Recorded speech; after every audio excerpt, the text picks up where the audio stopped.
Aku salah satu aku mau kerjain tugas dari YouTube membuat rantai. Ini kan bahannya ada kertas origami, ada lem dan ada gunting.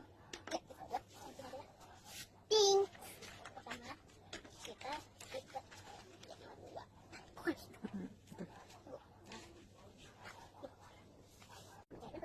Tadi polos.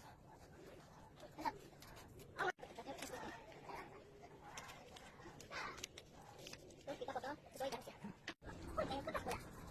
Terus langsung deh.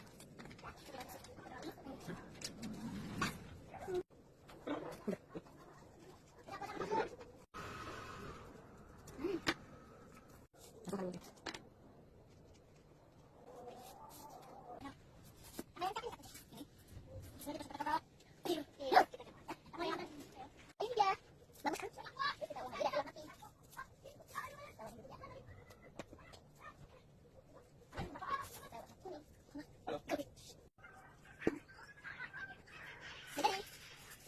Keluarkan diri.